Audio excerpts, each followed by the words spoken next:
सभी का नमस्कार। हमारे YouTube चैनल सदग्रंथ पर आप सभी का स्वागत है और हम अध्ययन कर रहे हैं स्वरूप लीन सदगुरु श्री विशाल साहेब विरचित सदग्रंथ मुक्ति द्वार का, और जिसकी टीका हम पढ़ रहे हैं सदगुरु श्री अभिलाष साहेब जी द्वारा। यह उनकी टीका रचना है और जिसमें हम आज अध्ययन करेंगे अध्याय क्रमांक 3 है स्वतंत्र जीव शतक, जिसका हम 5 प्रसंग पूरा कर चुके हैं और आज का प्रसंग है हमारा 6वां प्रसंग, जिसका विषय है केवल आंखों से ही सबका ज्ञान नहीं होता तथा देह से जीव की पृथकता प्रतिपादन। तो चलिए आरंभ करते हैं। शब्द क्रमांक 73 है।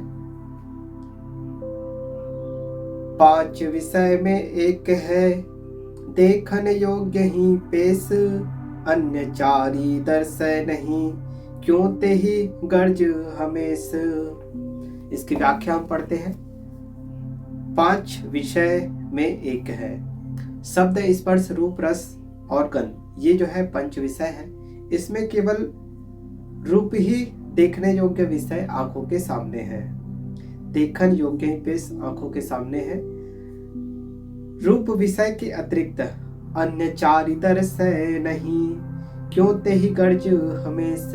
रूप विषय के अतिरिक्त शब्द, स्पर्श, रस तथा गंध आंखों से नहीं दिखते, फिर इनकी आवश्यकता का अनुभव करके मनुष्य क्यों हर समय इसके लिए परेशान रहता है। यहाँ पर सद्गुरुदेव सूक्ष्म बातों को बहुत ही सरलता से हमें समझा रहे हैं और हमारे ही जीवन से जुड़े हुए नित्य पल प्रतिपल की क्रियाकलापों के माध्यम से हमें समझा रहे हैं। जैसे हम देखते हैं तो देखने का काम तो हम सिर्फ आंखों से करते हैं, लेकिन अन्य जो क्रियाएं हैं, हमारे पास 5 इंद्रियां हैं। 5 इंद्रियों में केवल देखने का काम आंख करता है। बाकी जो इंद्रियां हैं, इंद्रियों से हम देखते नहीं हैं लेकिन फिर भी ज्ञान करते हैं। बोलना, स्पर्श करना, सुनना। तो व्याख्या में सद्गुरु बताते हैं जो आंख से ना दिखे यदि उसकी सत्ता ना मानी जाए। जैसे शब्द हमें आंख से नहीं दिखाई देता, लेकिन क्या हम उसकी सत्ता को नकार सकते हैं। स्पर्श हमें दिखाई नहीं देता, लेकिन क्या हम उसकी सत्ता को नकार सकते हैं। स्वाद जो हमें दिखाई नहीं देता, लेकिन क्या हम उसकी सत्यता को नकार सकते हैं, उसकी सत्ता को हम इनकार कर सकते हैं। तो वही सद्गुरु हमें समझाते हैं, जो आंख से ना दिखे यदि उसकी सत्ता ना मानी जाए तो शब्द, स्पर्श, रस और गंध भी हमें नहीं दिखाई पड़ता है, लेकिन फिर भी उसकी सत्ता है। तो क्या हम इसे अस्वीकार करते हैं? तो नहीं। तो केवल रूप विषय को ही स्वीकार करना चाहिए क्या? तो ये हमें जो है प्रश्न कर रहे हैं सद्गुरु। यदि रूप के अतिरिक्त आंख से ना दिखने वाले, हमें तो केवल रूप दिखाई देता है, चाहे कोई भी वस्तु हो जो हम आंख से देखते हैं उसे रूप कह रहे हैं। तो रूप से, यदि रूप के अतिरिक्त आंख से ना दिखने वाले जो शब्द है, स्पर्श है, रस है और गंध है को स्वीकार किया जाता है, हम स्वीकार करते हैं। तो बिल्कुल हम सभी स्वीकार करते हैं। तो इन सब की परीक्षा करने वाले चेतन की सत्ता, अब जिस सत्ता के कारण इन सब चीजों को हम स्वीकार कर रहे हैं, शब्द, स्पर्श, रस और गंध, तो यह हम किसकी सत्ता पे स्वीकार कर रहे हैं? चेतन की सत्ता, जीवात्मा की सत्ता। तो हमारे ही क्रियाकलापों के माध्यम से सद्गुरु हमें स्पष्ट कराते हैं, जब जो चीज हम आंखों से नहीं देखते, स्पर्श हम नहीं देख पाते हैं, शब्द हमें दिखाई नहीं पड़ता है और गंध हमें दिखाई नहीं पड़ता है,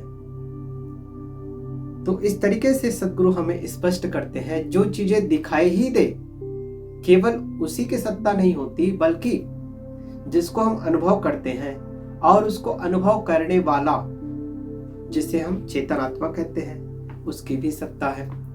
तो इस तरीके से पहला शब्द पूरा हुआ। अगला आगे बढ़ते हैं। शब्द स्वाद स्पर्श है, गंध जानी कही देत, दिनों राती तेही फेर में, कहत स कुछ नहीं लेत। फिर यहाँ पर और स्पष्ट करते हैं, आंखों से ना देखते हुए भी मनुष्य कहता है कि मैंने ये बातें सुनी, ऐसा स्वाद चखा, इस प्रकार गर्म ठंड तथा कोमल कठोर स्पर्श का अनुभव किया तथा इस प्रकार सुगंध दुर्गंध का ज्ञान प्राप्त किया। मनुष्य रात दिन इन्हीं विषयों के चक्कर में भटकता है। फिर उसे यह कहने में संकोच भी नहीं लगता कि मैं तो केवल आंखी ने देखी ही वस्तु मानता हूं। फिर स्पष्ट करते हैं, किसी वस्तु की सिद्धि के लिए केवल आंखें ही प्रमाणभूत नहीं है, और न केवल जोरदार शब्दों में प्रतिज्ञा करना ही, अपितु किसी वस्तु की सिद्धि के लिए उसके गुण धर्म ही प्रमाणभूत है। अतएव आंखों से दिखे या ना दिखे, गुण धर्म ही वस्तु सिद्धि के लिए पर्याप्त है।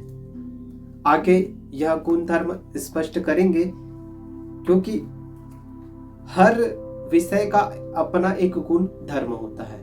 जैसे जैसे हम आगे बढ़ेंगे, पिछले अध्यायों में गुण धर्म के विषय में कहा गया था, आगे भी स्पष्ट होगा। तो हम गुण धर्म से रस को जानते हैं, रस जिस गुण धर्म से पहचानते हैं, स्पर्श को गुण धर्म से जानते हैं, शब्द को गुण धर्म से जानते हैं। तो वैसे ही जीव आत्मा का भी जो गुण धर्म है, उस आधार पर हम आत्मा को जानते हैं। आगे स्पष्ट करेंगे। अगला पद है, जानी जानी मानत रहे, सुख दुख वस्तु विहीन, सत्य बोध स्वतंत्र जो, ताहि हेतु बलहीन। जानी जानी मानत रहे, सुख दुख वस्तु विहीन। सुख और दुख कोई वस्तु नहीं है। यहाँ पर और स्पष्टता से, गंभीरता से, आप अति सूक्ष्म रूप में सदगुरु हमें स्पष्ट करते हैं, सुख और दुख कोई वस्तु नहीं। क्या सुख कोई वस्तु है? नहीं है। क्या दुख कोई वस्तु है? नहीं है। लेकिन हम सुख भी अनुभव करते हैं और दुख भी अनुभव करते हैं। तो कैसे हम अनुभव करते हैं? तो ये हमें गहराई से चिंतन करना है। तो केवल मान्यता मात्र है। आगे स्पष्ट करते हैं, जानी जानी मानत रहे, केवल मान्यता मात्र है, किंतु जीव वस्तुओं को जान जान कर अपने मान्यता अनुसार उसके सुख और दुख की कल्पना करता रहता है।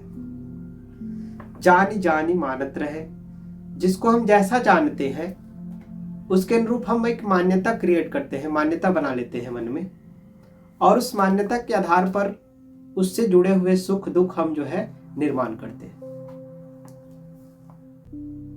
फिर अगला, परंतु परम सत्य है, सत्य बोध स्वतंत्र जो परम सत्य है, अपना ज्ञान स्वरूप है, अपने आप परम स्वतंत्र है।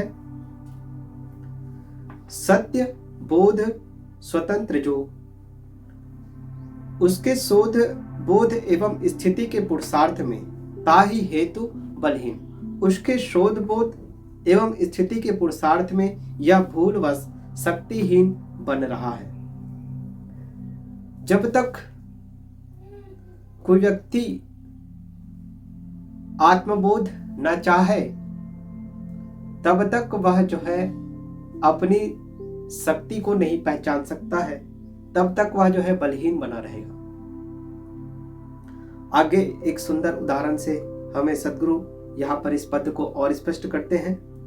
किसी सुंदर सुशील सुसभ्य व्यक्ति के प्रति, यहाँ पर मान्यता, हम जिस व्यक्ति के प्रति जो मान्यता रखते हैं उस आधार पर हम जो है वहां से सुख दुख का अनुभव करते हैं। कोई व्यक्ति सुंदर है, सुशील है, सुसभ्य है, लेकिन हमारी द्वेष की मान्यता हो जाती है, हम उसके साथ द्वेष की मान्यता रखते हैं, हमारे मन में जो है मान्यता उसके प्रति द्वेष की है, तो हम क्या करेंगे, तब वह हमें अच्छा नहीं लगेगा। और कोई जैसे कुरूप है, आचरण भ्रष्ट है, एवं असभ्य है और उसके प्रति प्रेम है तो वह हमें प्रिय लगेगा। जैसे शराबी को शराबी प्रिय लगेगा, जुआड़ी को जुआड़ी प्रिय लगेगा, वैसे ही संत को संत प्रिय लगेंगे और एक सभ्य व्यक्ति को असभ्य व्यक्ति अप्रिय लगेगा। तो जिसकी जैसी मान्यता होती है, अतः सुख और दुख का कोई स्वतः स्वरूप नहीं है। ये हमारी मान्यता ही सुख और दुखों का सृजन करती है। जो सुख दुख मान्यता मात्र है, उसका अनुभव मनुष्य कितनी तीव्रता से कर रहा है, कितनी तीव्रता से करता है। परंतु सुख और दुखों के झमेले से परे अपना विनाशी चेतन स्वरूप स्वतंत्र शुद्ध बुद्ध एवं सत्य है। फिर हम अपने आप के शोध बोध एवं स्थिति में क्यों दुर्बल बने। तो यहाँ पर हमको सद्गुरु एक संबल दे रहे हैं कि तुम क्यों दुर्बल बने हो।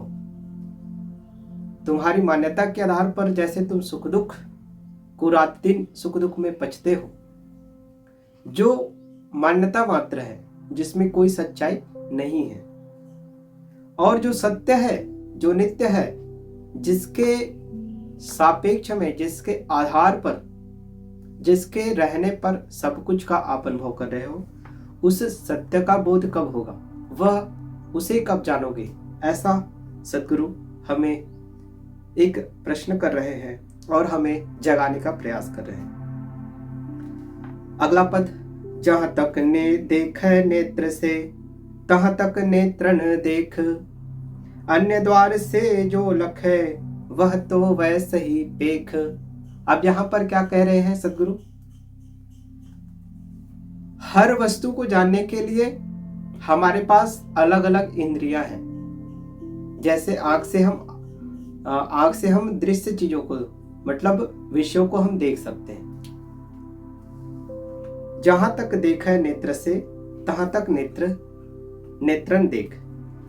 जहां तक पूरी सृष्टि में घर, घड़ा, वस्त्र, नर नारी, पृथ्वी, चांद, सूरज, तारे इत्यादि जहां तक रूप विषय है, जो भी हम आंखों से देख सकते हैं, वहां तक तो उन्हें ही आंख जो है देख सकता है। जहां तक हमारे दृष्टि में जो भी चीजें आएगी उसे हम आंखों से देख सकते हैं, लेकिन जो हमारी दृष्टि में नहीं आएगी उससे नहीं देख सकते। अन्य द्वार से जो नख है वह तो वैसे ही पेख। इसी प्रकार अन्य इंद्रियां कान से, नाक से, जीभ से और त्वचा से जानने में जो आते हैं, उन्हें उन्हीं के द्वारा ही जाना जा सकता है। शब्द को कान से ही जाना जा सकता है, स्वाद को जीभ से ही जाना जा सकता है, गंध को नाक से ही जाना सकता है, गंध को आंख से नहीं जान सकते। मतलब जिस विषय से जो इंद्रिय का संबंध है, या जिस माध्यम से जिन वस्तुओं को हम ज्ञान करते हैं, उनके अलावा अतिरिक्त इंद्रियों से हम अन्य वस्तुओं का ज्ञान नहीं कर सकते। मतलब सिंपल है, यहाँ पर साधारण है। अगला हम पढ़ते हैं, बिना त्वचा स्पर्श को लखै नानी की जबूनी, बिन रसना के स्वाद कस भोगी नहीं मन गुनी। अब यहाँ पर एक एक चीजों को सद्गुरु स्पष्ट करते हैं और हमें इतने सारे उदाहरण के साथ हमें बताने का प्रयास कर रहे हैं। त्वचा के बिना कोमल, कठोर एवं ठंड गरम स्पर्श का ज्ञान ना होगा और न उनकी अच्छाई बुराई की समझ में आएगी। इसी प्रकार बिना जीव के सठरस स्वाद का ज्ञान कैसे होगा, और जब रस का ज्ञान नहीं होगा तब उसका मन में मनन भी कैसे होगा। तो इस पद में फिर आगे हम बढ़ते हैं। यह पद स्पष्ट है। यहाँ पर स्पर्श और स्वाद दो इंद्रियों के द्वारा जो हमें ज्ञान होता है, अगर वो इंद्रिय ना हो तो हम उसका ज्ञान कैसे कर सकते हैं, या उसका हम जो है स्मरण कैसे रख सकते हैं। जैसे स्वाद का उदाहरण दिया सद्गुरु ने, रसगुल्ला का स्वाद जो है मीठा है, तो उसका स्वाद जब हम चखते हैं तो वो उसका मनन, हमारा स्मरण जो है हमारे मस्तिष्क में भी बैठ जाता है। जैसे हमने कोई चीज स्पर्श किया, जैसे कांटा चुभा, तो वो हमें हमेशा याद रहेगा। जैसे आग में हमारा त्वचा जो है जलेगा, तो हमेशा हम जो है वो हमेशा हमारे मस्तिष्क में रहेगा, कि इसलिए हम जो है क्या हो जाते हैं, अच्छाई और बुराई को समझ सकते हैं। अगर ये गुण नहीं होता तो हम क्या हमारे लिए अच्छा है, क्या हमारे लिए बुरा है, ये हम नहीं समझ सकते। तो हर इंद्री, अच्छाई और बुराई, जो हमारे लिए उपयोगी है, जो हमारे लिए अनुपयोगी है, दोनों को परीक्षा कराता है, दोनों का भेद कराता है, और उस ज्ञान का उसे स्मरण रखता है, याद रखता है हमेशा के लिए। फिर आगे स्पष्ट करते हैं, बिना श्रवण के शब्द को देखा सुना ना काहू, बिना घ्राण के गंध को के ही विधि तेहि को लाहू।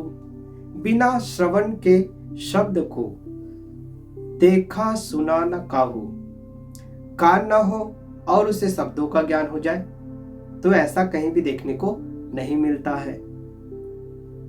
इसी प्रकार बिना नाक के मनुष्य गंध का ज्ञान कैसे कर सकता है। जैसे कई बार अचानक से शरीर में जब बीमारी होता है, तो कुछ बीमारियों में हमारे जो नाक की जो ग्रंथि है वो काम करना बंद कर देता है। तो कोई भी चीज हम गंध लेने के प्रयास करते हैं, तो उसकी जो स्वाभाविक गंध है, जैसे फूल का, जैसे सब्जी का, जैसे मिट्टी का, या और भी जो गंध है, वो उसका स्वाभाविक गंध हम जो है नहीं महसूस कर पाते हैं। तो इंद्रियों की शक्ति और उनका जो क्या काम है, कैसे हम उसका ज्ञान ग्रहण करते हैं, क्या क्या क्रियाकलाप है, कैसे हम इसका उपयोग करते हैं, वो सारा चीज एक एक सूत्र के माध्यम से सद्गुरु ने पिरोया हुआ है। हर एक शब्द में एक एक चीजों को पिरोकर हमारे सामने निचोड़ कर रख दिए हैं। अगला पद की ओर बढ़ते हैं। इंद्री अन्य को काम नहीं, इंद्री अन्य करेह, दृष्टा चेतन एक ही, सबको मानी लखेह। एक इंद्रिय का काम दूसरा इंद्रिय नहीं कर सकता है। ये पिछले पद में भी हमने कहा, एक इंद्रिय का काम दूसरा इंद्रिय नहीं कर सकता। दृष्टा चेतन एक ही, सबको मानी रखे है। लेकिन यहीं पर हमारा जो चेतन आत्मा स्वरूप है, अंतरात्मा, वो हर इंद्रियों से हर ज्ञान को ग्रहण कर रहा है। तो यहां पर स्पष्ट करते हैं सद्गुरु, इंद्रियां स्वतंत्र नहीं किंतु जड़ तथा परतंत्र है। इस बात को बताने के लिए ग्रंथकार उपयुक्त साखी में कहते हैं कि एक इंद्रिय एक अपने विषय का ज्ञान कराने में ही सहायक होती है, दूसरे विषय का ज्ञान कराने में सहायक नहीं हो सकती। परंतु चेतन जीव सभी इंद्रियों के विषयों का ज्ञाता है। मैं यह नहीं कह सकता कि मुझे अगर आगे के समीप जाऊंगा तो त्वचा के द्वारा मेरी अंतरात्मा उस गर्मी को महसूस कर लेगा, मुझे सचेत कर देगा। जो जीवा से जो स्वाद लेता हूं, तो मेरे पास इंद्रियां, लेकिन सभी इंद्रियों का जो स्वामी है वह चेतन आत्मा है। तो यहाँ पर इंद्रियां अलग है और इंद्रियों से काम लेने वाला, उनका ज्ञाता, उनका स्वामी चेतन आत्मा अलग है।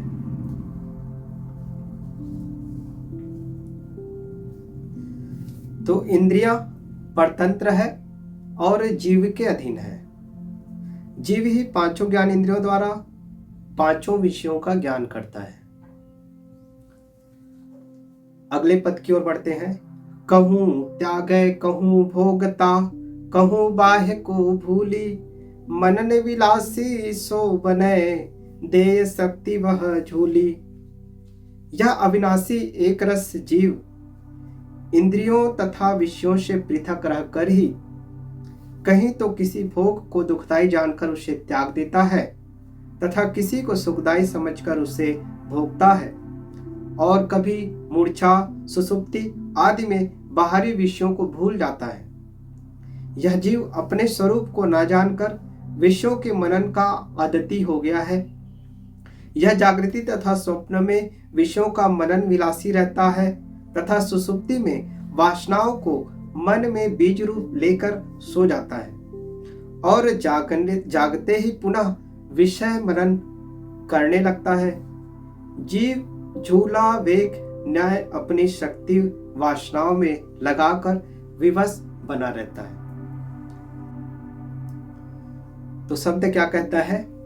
कहूं त्यागे कहूं भोगता, कहूं बाह्य को भूली, मनन विलासी सो बने, दे शक्ति वह झूली। इसका व्याख्या हमने अभी पढ़ा। तो जीव ही है जो कुछ विषयों को उचित जानकर ग्रहण करता है, अनुचित जानकर त्याग करता है।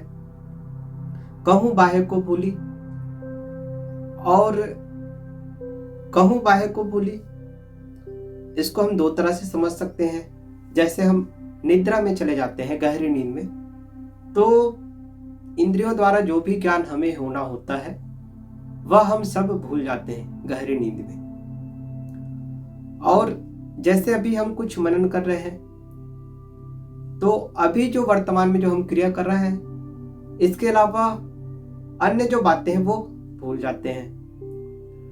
तो कहूं बाह्य को भूली, कभी हम जो है भूल जाते हैं।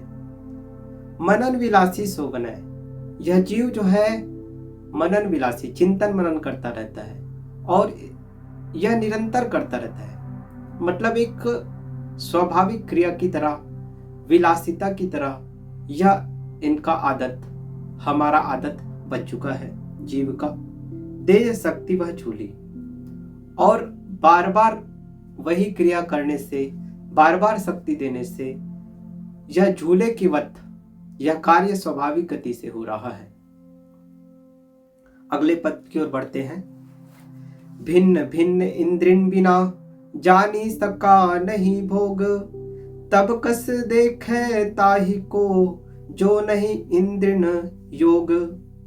अब यहाँ पर स्पष्ट करते हैं, भिन्न भिन्न इंद्रिन बिना जानी सका नहीं भोग, तब कस देखे ताहि को जो नहीं इंद्रिन योग। पृथक पृथक इंद्रियों के बिना शब्द, स्पर्श, रूप, रस तथा गंध, इन पंच विषय भोगों को मनुष्य नहीं जान पाता। फिर जो इंद्रियों से परे है, उस चेतन जीव को इंद्रियों या आंखों से कैसे देख या जान सकते हैं? अब यहां पर फिर से हमें गुरुदेव एक सवाल कर रहे हैं, और हम जो हमारा प्रश्न है उसे सुलझाने का प्रयास कर रहे हैं। जैसे हर विषय को जानने के लिए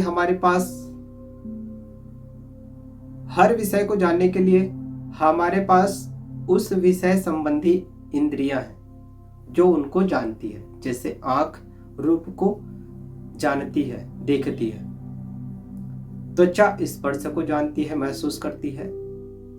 कान शब्द आवाज को जानती पहचानती है। तो अगर हम कान को हटा दें, जैसे कान, कुछ लोगों का जो श्रवण इंद्रिय है वो काम नहीं करता है, तो उन तक आवाज जो है नहीं पहुंच पाएगा। या पहुंच पाता है? नहीं पहुंच पाता है। तो यहां पर स्पष्ट करते हैं कि जब हम जड़ चीजों के ज्ञान के लिए एक इंद्रिय से, मतलब जिस इंद्रिय से जो ज्ञान हमें मिलना है, अगर वह इंद्रिय ना काम करे तो वह ज्ञान हम नहीं अर्जित कर पाएंगे। जैसे हमारा नाक काम करना बंद कर दिया, गंध को पहचानना बंद कर दिया, गंध सही आ रहा है या गलत आ रहा है, तो हम चाहे कितनी भी गंदी जगह पर चले जाए, वहां से बदबू कितना ही भयंकर आ रहा हो, लेकिन हमारा जो नाक की ग्रंथि है वो काम करना बंद कर चुका है, यह गंध लेना बंद कर चुका है, महसूस करना पहचानना जो है बंद कर चुका है, तो हमें एहसास ही नहीं होगा। तो हम यहाँ पर एक विषय को जानने के लिए एक विषय और एक इंद्रिय, गंध के लिए हमारे पास जो इंद्रिय कौन सा है, नाक है, तो एक विषय और एक इंद्रिय, इस तरीके से स्पर्श और त्वचा,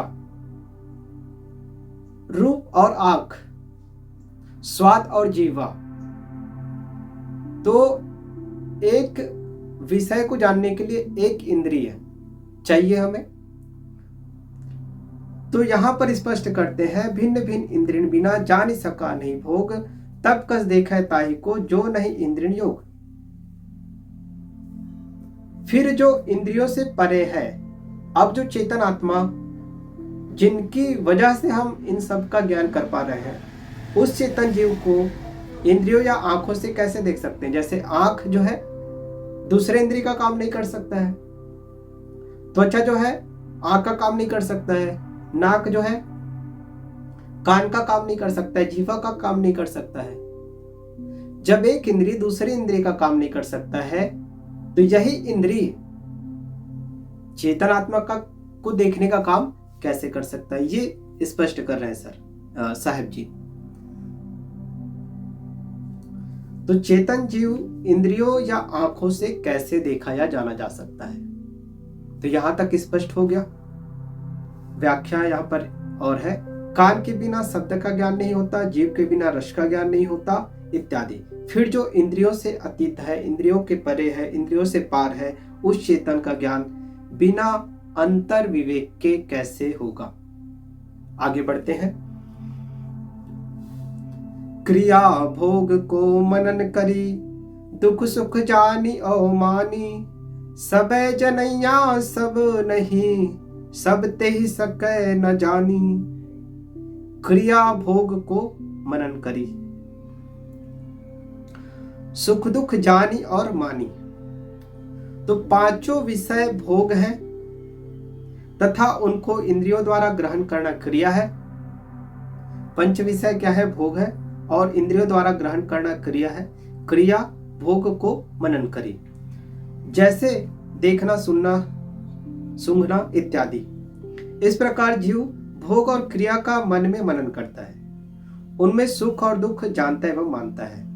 दुख सुख जानी और मानी, अब उसमें सुख और दुख पहचानता है, जानता है, मानता है। किंतु सबका जानने और मानने वाला सब नहीं हो जाता। तो अब ये सब कुछ जो हम जान रहे हैं वो किसके माध्यम से जान रहे हैं, जीव चेतन सत्ता के माध्यम से जान रहे हैं, चेतन आत्मा के माध्यम से जान रहे हैं। लेकिन जो सबको जानने वाला है, सबका जो मानने वाला है, वह सब नहीं हो जाता, अपितु सबसे पृथक रहता है, सबसे वह अलग है, भिन्न है। इसलिए जीवात्मा को दृष्टा कहते हैं।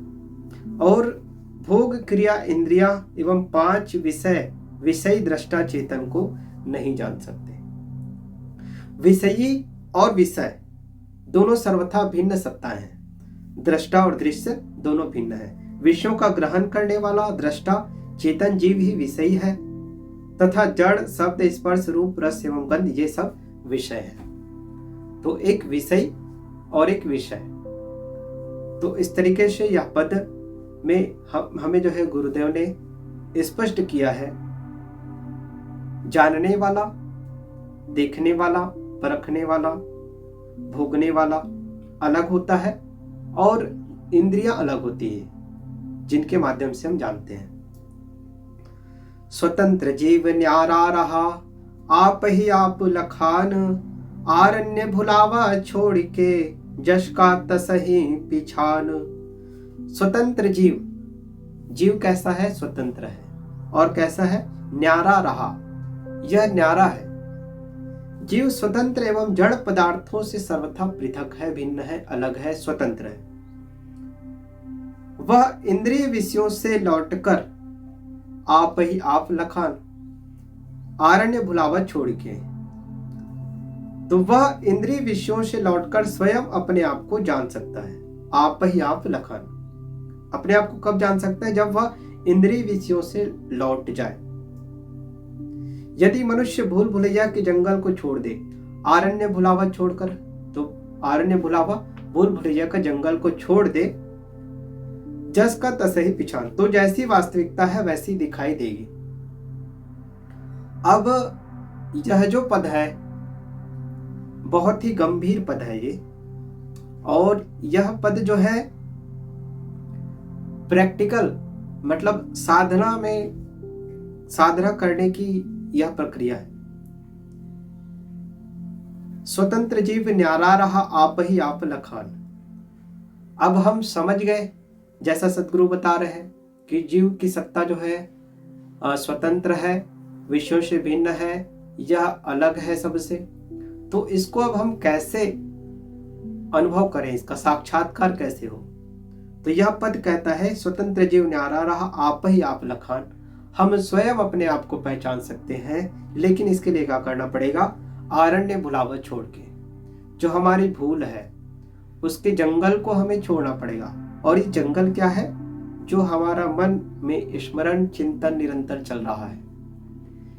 मन के अतिरिक्त कोई दूसरा साधन नहीं है जो हमें संसार से कनेक्ट करे या विषयों से जोड़े। तो यह जंगल एक तरह से देखा जाए तो हमारे मन में जो स्मरण चल रहा है, चिंतन मनन चल रहा है, जो भी बातें आ रही है मन में, यही जंगल है। और ये जंगल कैसे तैयार हुआ है? जो हमने क्रियाएं की हुई है, जहां जहां हमने सुख दुख मान रखा हुआ है, रिश्तों में, नातों में, रिश्तों में कहीं पर द्वेष हमने मान रखा है, कहीं पर प्रेम मान रखा है, देश में देश काल परिस्थिति जो भी चल रहा है, हमने जो भी मान्यताएं क्रिएट की हुई है, उसका जंगल हमारे मन में है। तो आरण्य भुलावा छोड़ के, तो इसके लिए क्या करना पड़ेगा? हमें फिर ध्यान की ओर बढ़ना पड़ेगा, अपने भीतर उतरना होगा और शरीर और मन इंद्रियों से अपने आप को हटाना होगा। जो हमारा कनेक्शन है वो कट करना होगा। तो ये कट कैसे कर पाएंगे? तो इसके लिए हमारे गुरुओं ने ध्यान की प्रक्रियाएं बताई हुई है। उन प्रक्रियाओं को फॉलो करेंगे, उन प्रक्रियाओं पर चलेंगे, तब हम इस जंगल से अपने आप को अलग कर सकते हैं। तो हम एक बार व्याख्या को आगे और पढ़ रहे हैं। स्वतंत्र जीव न्यारा रहा आप ही आप लखान, आरण्य भुलावा छोड़ के जसका तसही पिछान। जीव न जड़ तत्वों से बना है और न किसी ईश्वर ब्रह्म का अंश है, तथा न किसी समुद्र की बूंद है। यह स्वतंत्र, अजन्मा, अविनाशी, अखंड, कल्याण स्वरूप तथा ज्ञान स्वरूप है। यह इंद्रियों से नहीं जाना जा सकता, किंतु यह जब इंद्रियों के विषयों से लौटकर विचार करता है कि सबको जानता कौन है, तब इसे भान होता है कि सबका जानने वाला तो मैं ही हूं। जैसे कुछ भी चीजें हम ले सकते हैं। अभी जो आप वीडियो देख रहे हैं, तो इसको कौन देख रहा है? आप देख रहे हो, अपनी आंखों से देख रहे हो। जो आवाज आ रही है उसको आप अपने कानों से सुन रहे हो, कान के माध्यम से, इंद्रियों के माध्यम से, आंख के माध्यम से देख रहे हो, कानों के माध्यम से सुन रहे हो। लेकिन क्यों सुन पा रहे हैं? क्योंकि आपके पीछे वो चेतन सत्ता है, इसलिए। तो मैं ही हूं, सबका जानने वाला तो मैं हूं। तब अपने आप ज्ञान स्वरूप का निश्चय होता है। हमारा स्वरूप कैसा है? ज्ञान स्वरूप। हम हर चीज का ज्ञान करते हैं, हम हर चीज को जानते हैं। ज्ञान स्वरूप है हमारा चेतन आत्मा। जो सबको जानता है वह मैं हूं। अब मेरे अपने आप को क्या जानना रहा? आगे स्थूल पंच विषय भोगों की भूल भुलैया का जंगल है। जो हमारे पांचों विषय संबंधित जो जंगल है, यह भूल भुलैया का जंगल है। इसमें पढ़कर जीव प्रमादी बना है, और ये प्रमाद ही है जो हमें इस जंगल से जोड़े रखता है और अपने आप को नहीं शोध पाता। हम अपने आप का शोधन नहीं कर पाते। दूसरा भूल भुलैया का जंगल वाणी जाल है, जिसका नाम धर्मशास्त्र रख लिया गया है। उसके भ्रामक शब्दों के पीछे, चमत्कारों के पीछे विवेक रहित बने लोग भटकते रहते हैं। कारण, कार्य व्यवस्था तथा गुण, धर्म, स्वभावों का निरीक्षण करना ही नहीं चाहते। बिना विवेक लोग शब्दों की दोहाई देते फिरते हैं। सदगुरु कबीर ने सच ही कहा है, बिन विवेक भटकत फिरे, पकड़ी शब्द की छाही। अतएव इस वाणी जाल के बुलावा का जंगल छोड़े और सार असार का विवेकी बने। मान, बड़ाई, प्रतिष्ठा, अधिकार, मत, पथ, सांप्रदायिक का पक्ष एवं मोह भी महाभूल भुलैया का जंगल है। इन खानी वाणी के सारे जंगलों को काटकर निर्माण चित्त हो, शांति पूर्वक जब साधक विचार करता है, तब जड़ और चेतन जैसे भिन्न भिन्न है, वैसे उसे साफ समझ में आ सकता है। जेहि पर दारमदार है, ताहि भुलाए आप, जेहि ते होए अकाज तेहि, ताहि हेतु संताप।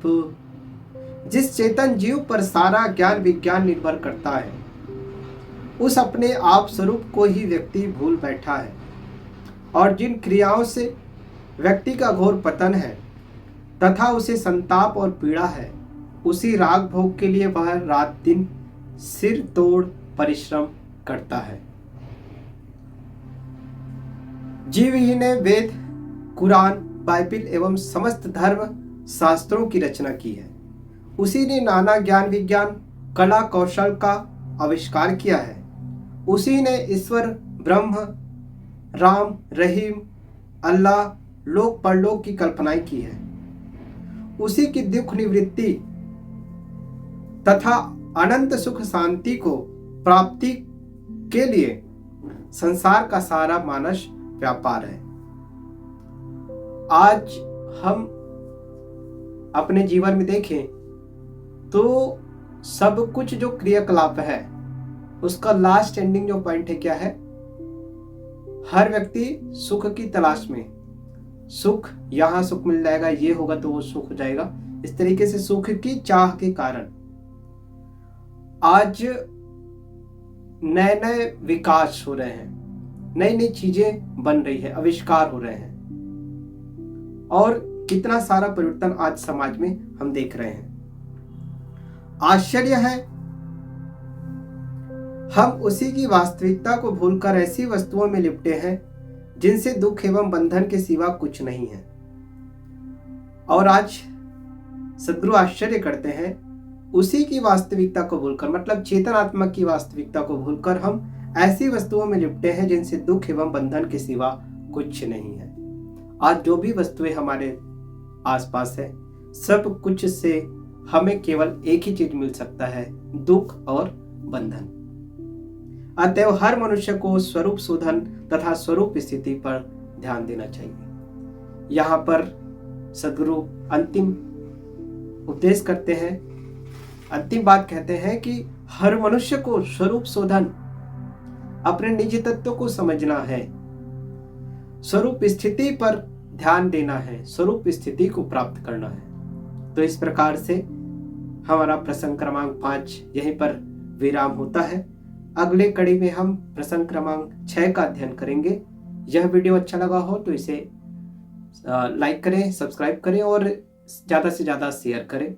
फिर से मुलाकात होगा, तब तक के लिए सभी को धन्यवाद।